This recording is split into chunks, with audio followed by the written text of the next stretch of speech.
If you took a time machine back to chapter 2, could you be any pro with your modern skill? This video is going to help you answer that question. We're going to be looking at 5 different points to determine whether you could dog walk any pro from that era. So strap in, grab that popcorn, and let's see if your modern skills would be good enough. So the first point we'll be looking at is play style. One of the things modern pros and pros from chapter 2 have in common is how aggressive they were in game. If you look at any video from back then, you will see that most, if not all of them, W-keyed everyone in the lobby. This time period is when you saw people like Mongraal and Bugha dropping insane amounts of kills. Now, why did they and why do modern pros continue doing this? It's because they have so much confidence in themselves and have the mindset that they can destroy everyone in that lobby even if they're not the best player. This aspect of the game is so crucial that if you don't have this type of mentality and trust in yourself, you still wouldn't be a pro from that era even if your mechanics are objectively better. Now, you might be thinking to yourself, that doesn't make any sense.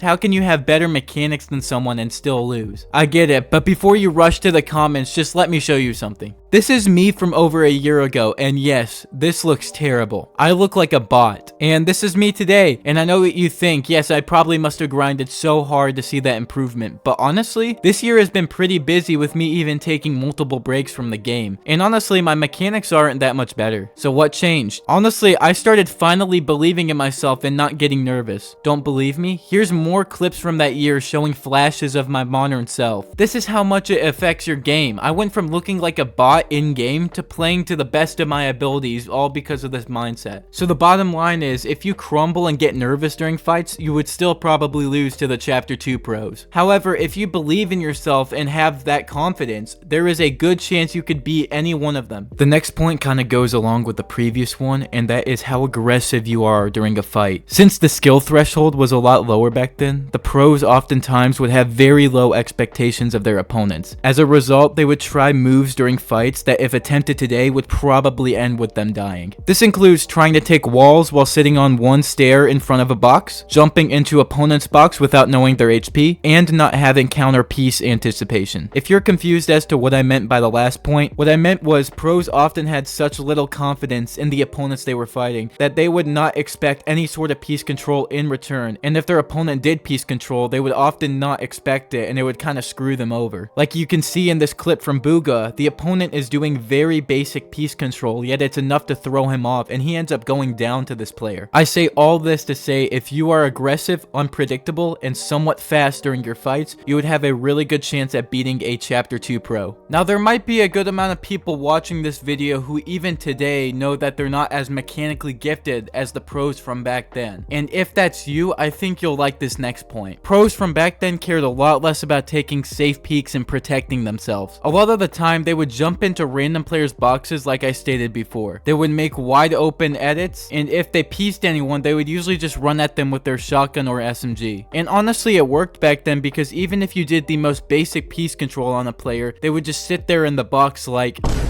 and probably wouldn't shoot back. However, even the worst players today can make you pay if you create an open edit. Also, piece control back then was in its very early stages with very basic moves. Fast forward 4 years later though, and most players would easily be able to predict the type of piece control they were doing back then. Modern players would not only be able to return fire, but they can probably be ready and predict the edit you're gonna make. So if you were to fight a chapter 2 pro, you might be able to beat them if you have good, consistent aim and can predict basic piece control.